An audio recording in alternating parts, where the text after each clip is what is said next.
Bismillahirrahmanirrahim. Assalamualaikum warahmatullahi wabarakatuh. Selamat malam semuanya. Selamat malam untuk Bapak Heri selaku dosen pengampu pengantar data mining dan juga semoga Bapak dalam kondisi sehat walafiat pada saat nonton video ini. Jadi kita langsung masuk saja.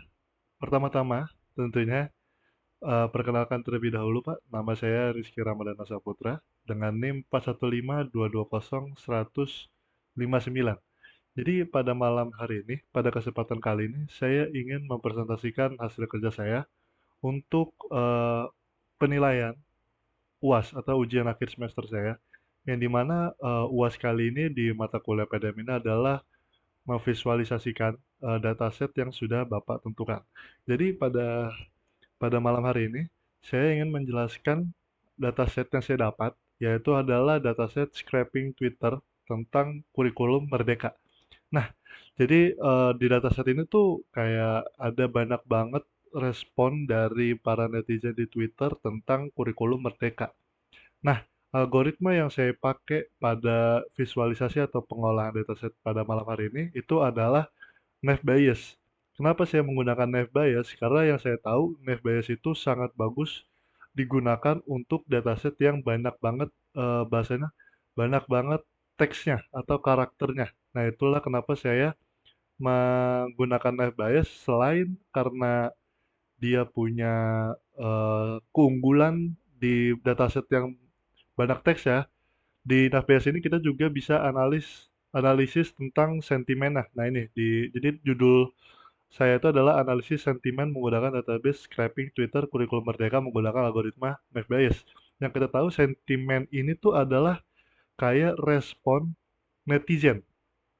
Di kasus saya ini sentimen itu kayak respon netizen Twitter yang dimana sentimen yang di kasus saya ini adalah netizen ini mereka itu condongnya respon mereka itu ke positif, negatif, atau netral tentang kurikulum Merdeka. Dan itu yang disebut oleh sentimen. Jadi sentimen itu adalah respon. Respon mereka itu adalah positif kah, negatif kah, atau netral.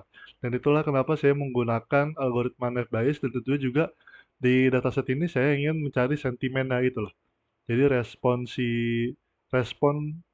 netizen tentang kurikulum Merdeka ini bagaimana? Seberapa banyak sih sentimen positif, seberapa banyak sih sentimen negatif, dan seberapa banyak sih sentimen netral gitu kan, jadi bahasa kasar. Jadi kita langsung masuk saja. Yang ingin saya bahas pertama itu adalah tentunya kita bahas datasetnya terlebih dahulu. Jadi kita coba sebentar Bapak.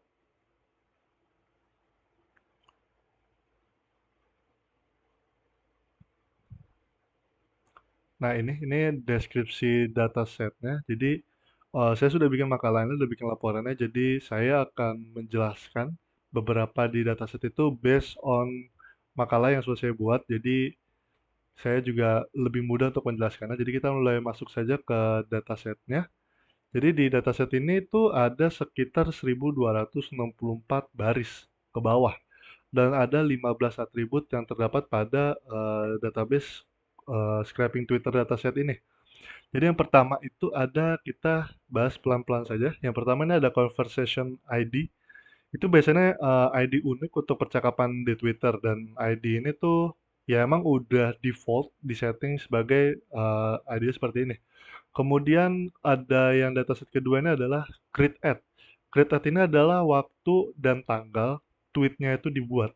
Jadi tweetnya ini tuh dibuat oleh netizen tuh kapan sih?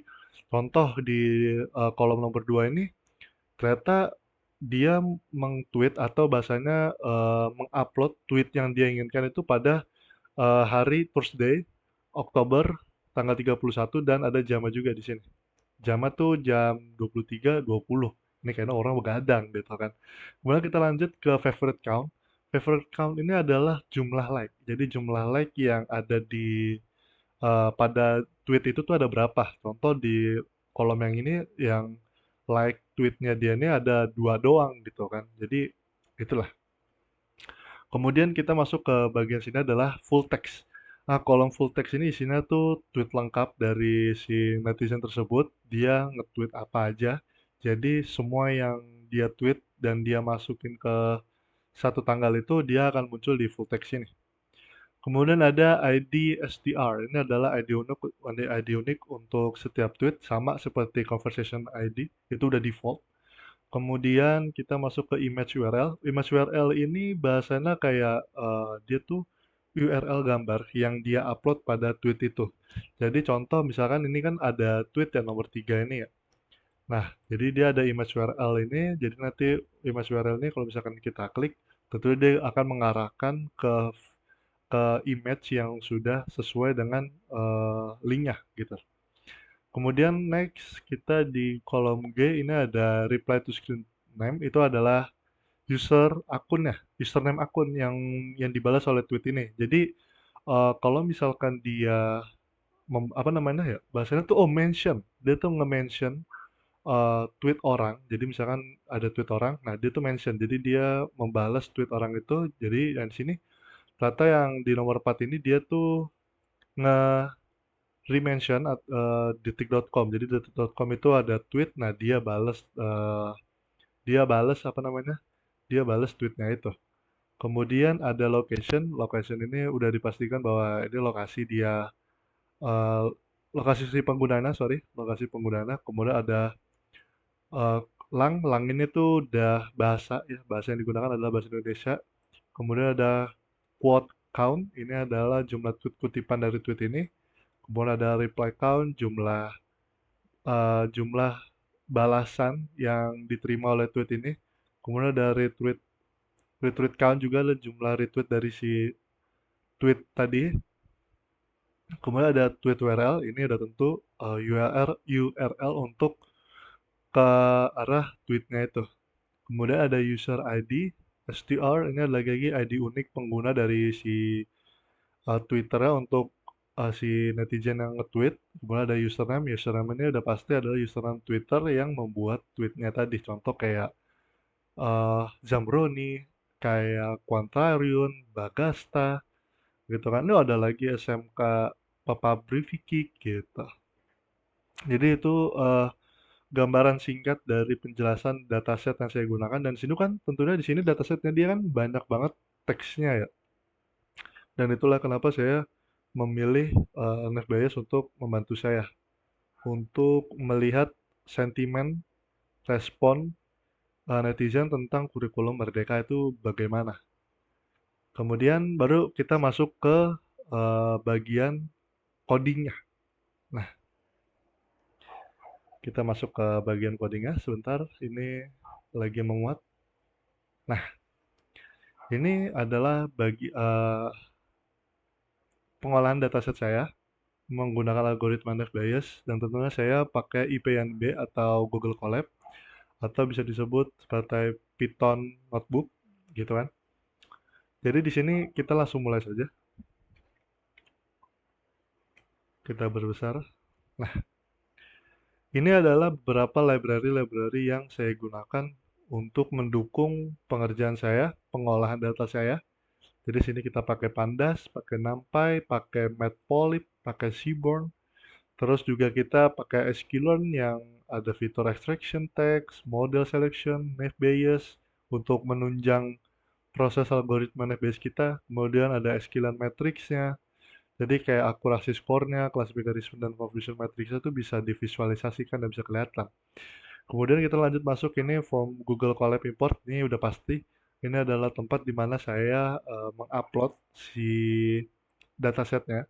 Jadi kalau misalnya saya ada dataset, tinggal tinggal upload, saya tinggal choose file dataset yang ingin saya olah gitu kan. Kemudian kita masuk ke bagian ketiga ini. Ini adalah file name list upload key. Ini kayak variabel aja. Kita membuat variabel di mana kalau misalkan kita mau baca dataset itu, kita pakai variabel df. Jadi ntar kita nggak usah manggil panjang-panjang nama datasetnya, kita panggil df saja, karena df ini pdread csv file name save ini titik koma. Jadi itu dia, si df ini adalah prosesan atau hasil dari si dataset tersebut yang kita rubah jadi variabel df. Kemudian kita masuk ke display basic information. Jadi kayak ini informasi singkat aja tentang dataset yang kita gunakan. Jadi kita pakai print dataset shape dari df shape. Nah, df ini kan tadi yang variable data sini. Kemudian print df head. Jadi di sini ada gambaran singkat tentang eh, dataset saya. Nanti dia akan keluar informasi-informasinya kayak conversation ID STR-nya, kemudian create at tanggal berapa, favorite count-nya ada berapa, full text-nya pun kita bisa melihat. Padahal kita dataset juga bisa lihat, kita tinggal geser tabelnya aja gitu kan. Kalau di sini kita bisa lihat, jadi kayak walaupun ini tidak lengkap, tapi setidaknya kita bisa melihat full text-nya ada apa saja. Terus ada ID STR juga, ada image URL juga karena kan tadi di dataset kita kan ada URL juga kan, URL datasetnya kan. Jadi si URL ini akan mengarahkan ke image. Kemudian ada reply screen time, kemudian ada si locationnya, ada tweet URL-nya atau URL tweetnya tadi, kemudian ada username-nya juga. Jadi ini informasi singkatnya saja dari dataset saya. Jadi dataset saya ini benar-benar masuk dan berhasil diproses di file ini, jadi benar-benar kebaca. Jadi kita bisa lanjut masuk ke tahap preprocessing dan cleansing. Jadi di sini uh, cleansing yang saya pakai, tahap preprocessing dan cleansing yang saya pakai itu tentunya saya pakai lower casing. Jadi di lower casing ini di mana semua teks itu dirubah menjadi teks kecil semua, huruf kecil semua. Kemudian saya juga karena kita nggak pakai URL ya, jadi saya nge-remove URL yang ada pada datasetnya. Seperti ini. Ini adalah code untuk meremove URL yang kita nggak pakai sebenarnya URL ini. Kita nggak butuh, ini sebenarnya di pandangan saya tidak butuh URL ini untuk analisis sentimen. Jadi saya hapus saja URL, ya, bagian URL itu saya hapus. Kemudian tentunya saya juga menghapus karakter-karakter spesial. Contohnya kayak remove, di sini kan remove mention and hashtag. Ya, sebenarnya yang kurang lebih ini kayak menghapus karakter spesial aja sih, kayak hashtag, kayak spasi yang berlebihan, terus ada kode-kode Morse yang seperti ini, ada add. Nah, itu tuh kita hapus juga demi kelancaran kita untuk memproses teks data, data teks untuk kita lihat sentimen atau respon orang itu bagaimana. Nah, sebenarnya sama kan, jadi ada removing special karakter dan number juga tentunya karena kita fokusnya ke teksnya aja. Kemudian tentunya kita ada remove extra space juga di sini. Seperti yang saya bilang di remove mention and hashtag ini. Jadi tiga hal ini tuh untuk menghapus karakter spesial, menghapus huruf dan juga menghapus extra space yang berlebihan. Kemudian kita masuk lagi, jadi apply preprocessing to the full text column. Jadi kalau misalkan kita sudah melakukan preprocessing dan cleansing, nanti dia akan masuk sebagai full text di sini. Kemudian kita masuk ke data sini. Jadi nanti kita penjelasannya df sentiment np random. Nah, jadi nanti di sini kita bisa meminta tolong bagaimana sih kita mengatur si sentimen. Nah, jadi kita asumsikan satu itu adalah positif, nol itu adalah negatif. Habis itu kita juga vectorizer tersebut terlebih dahulu. Jadi data-data yang kita punya di dataset itu kita vektor terlebih dahulu. Dan tentunya kita split data juga. Jadi di split data pada saat ini saya menggunakan 80% dataset saya itu adalah 80% dari dataset itu saya jadikan data training dan 20%-nya saya jadikan data testing. Jadi sebenarnya untuk mengatur aja sih, untuk mengukur seberapa akuratnya naive Bayes dan tentang untuk mengolah dataset saya gitu kan. Kemudian kita train juga, kita train si algoritma naive Bayes dengan cara kita buat modelnya terlebih dahulu. Modelnya adalah multi enable NLB, model kita adalah X-train dan juga Y-train. Di sini kita bikin prediksinya, karena tadi kan kita udah bikin modelnya ya, jadi otomatis kita bikin prediksinya biar kita, apa namanya, biar kita bisa visualisasikan gitu. Tapi ini tentunya yang bagian atas ini kita pakai data trainingnya dulu yang 80%. Nah ini kita untuk ngecek akurasi, akurasi skornya, jadi akurasi skornya itu ada berapa banyak. Di sini juga kita bisa dilihat juga untuk data. Kemudian kita mulai masuk ke bagian visualisasi datanya. Nah, visualisasi datanya ini ada 4 ya, dan visualisasi ini tuh akan ada 4 poin yang akan kita bahas. Jadi ini adalah visualisasi data training yang 80% dengan algoritma naive Bayes. Jadi di sini tuh ada 4 kolom. Karena naive Bayes itu membagi, jadi kan kita analisis sentimen. Nah, nanti si naive Bayes ini membantu kita dengan coefficient matrix ini untuk membagi 4. Jadi ada TP, yaitu adalah true positif, kemudian ada TN, true negatif, ada FP, ada FP sebagai false positif, dan juga ada false negatif, yaitu FN. Nah, kita mulai saja. Jadi di kolom saat ini ada 523 data. Nah, 523 ini apa sih? Nah, 523 ini adalah respon yang bersifat true positif. Jadi, analisis sentimennya ada 523 dari 80% dataset training saya itu adalah responnya benar-benar positif. And that's why kenapa dibilang ini adalah true positif. Kemudian kita lanjut ke bagian yang kanan bawah ini, 402. 402 ini birunya tuh ada di angka sebenarnya, jadi kayak hampir di angka maksimal gitu kan. Jadi 402 ini apa sih? Nah, 402 ini adalah respon negatif, yang itu adalah true negatif. Jadi analisis sentimennya adalah eh, pada dataset pada data 80% data training yang saya gunakan pada dataset ini adalah 402 itu adalah respon yang bersifat true negatif. Jadi benar-benar si respon dari netizen tentang kurikulum Merdeka ini adalah benar-benar negatif gitu. Jadi ada 402 dari 80% dataset yang saya gunakan pada data training itu adalah yang bersifat true negatif. Kemudian kita masuk ke bagian yang 12 ini yang atas atas kanan ya, kanan atas gitu. Nah, ini tuh apa sih?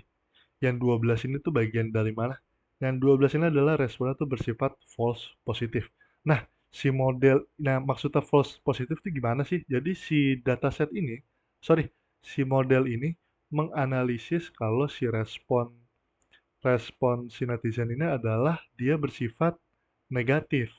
Padahal kalau misalkan kalau kita lihat dari dataset itu mungkin dia bersifat positif. Jadi sebenarnya si netizen ini merespon tentang kurikulum Merdeka ini adalah positif, tapi model menganalisis bahwa si respon ini adalah respon yang bersifat negatif. And that's why kenapa dibilang sebagai false positif. Dan itu ada 12 data yang termasuk ke sentimen yang false positif.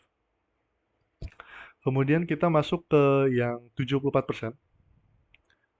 Nah, yang 74% ini adalah false negatif.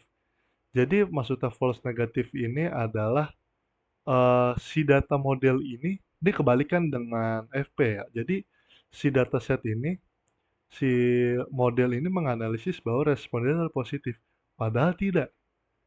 Si netizen ini mungkin dia merespon tentang kurikulum Merdeka ini bersifat dia negatif. Tapi model analisis NPS ini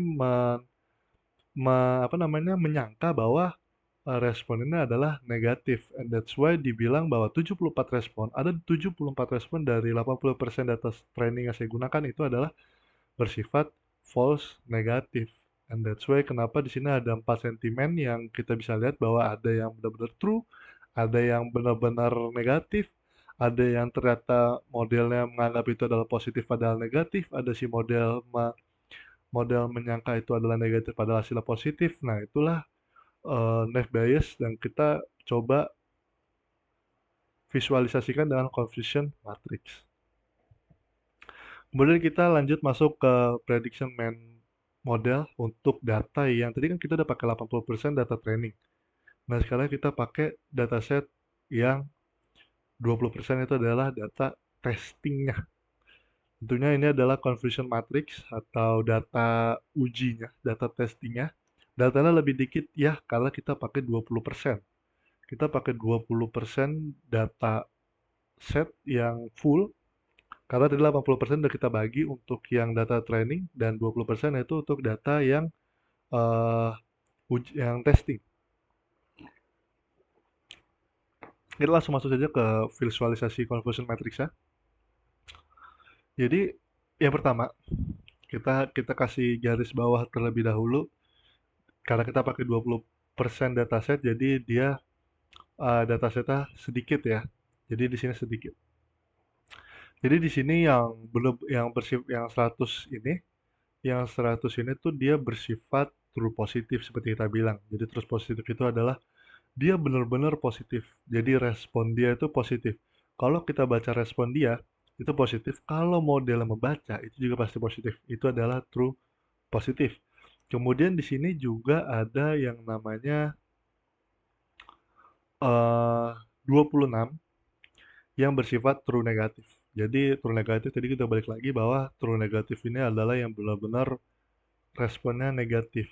Jadi kalau kita baca tweetnya itu negatif dan model membaca membaca tweet itu mungkin beneran negatif. Jadi kenapa dibilang true negatif gitu kan? Sebentar ini ada sedikit typo.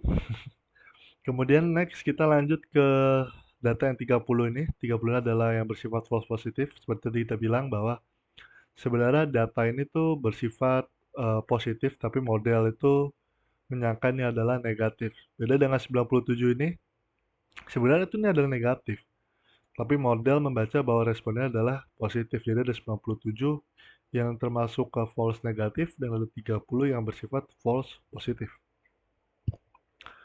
Kemudian ini yang terakhir untuk visualisasi data. Jadi visualisasi yang terakhir yang saya gunakan ini adalah word cloud. Word cloud ini adalah salah satu library yang bisa kita gunakan untuk memvisualisasikan dataset yang banyak banget teksnya. Nah, kita, sorry, saya pada kasus kali ini adalah menggunakan dataset saya ini untuk mengolah sentimen netizen.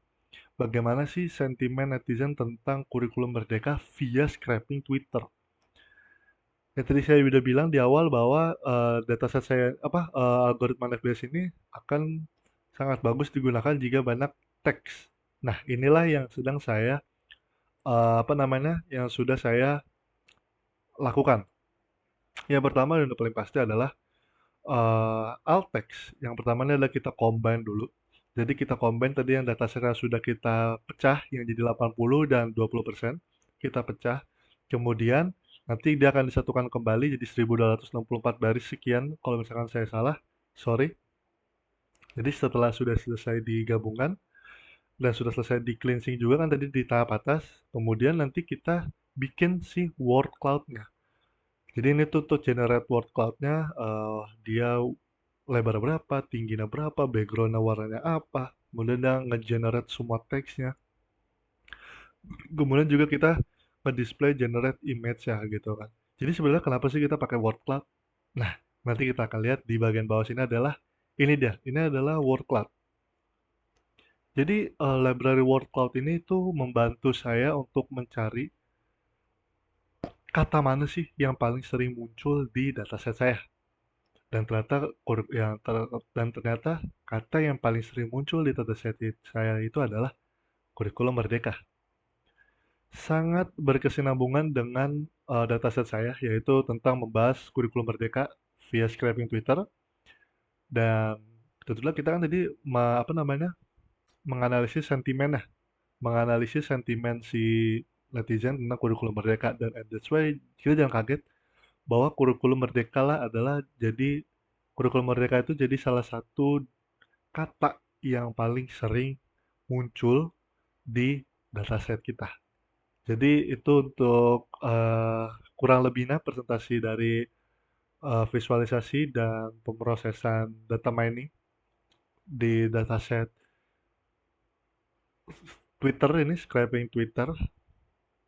Jadi kesimpulannya itu adalah, jadi kesimpulan eh, dari visualisasi ini, dari presentasi saya kali ini adalah analisis sentimen menggunakan data scraping ini adalah menunjukkan bahwa banyak banget, masih tetap banyak Dari 100% dataset saya itu menunjukkan respon yang positif dari netizen tentang kurikulum Merdeka, gitu kan. Jadi kita masuk ke bagian kesimpulan, kesimpulan. Nah, jadi tuh kita bisa bilang bahwa analisis dataset Twitter ini tuh berjalan dengan berhasil dengan algoritma net bias. Tentunya juga kita pakai confusion matrix untuk membantu kita memvisualisasikan datanya, untuk membaca datanya. Jadi kesimpulannya kita tuh berhasil memecahkan atau mengelompokkan sentimen menjadi 4, yaitu tadi saya bilang true positif, true negatif, false positif, dan false negatif, yang dimana prediksi sentimen ini tuh yang bersifat true positif itu ada 623 respon. 623 respon yang bersifat benar-benar positif dari seorang netizen. Kemudian ada juga yang bersifat true positif berisi 428 respon. Ini bisa kita lihat true false ini kan yang benar-benar negatif gitu kan, dan dalam kutip tidak setuju dengan kurikulum Merdeka. Kemudian ada 42 respon yang bersifat false positif. Kemudian ada 171 sentimen atau 171 data respon yang bersifat false negatif, yang dimana kalau bisa kita total semua itu total ada 1262, sama seperti yang kita lakukan tadi di atas gitu kan. Dan 1262 ini sudah termasuk di bagian cleansing dan juga preprocessing.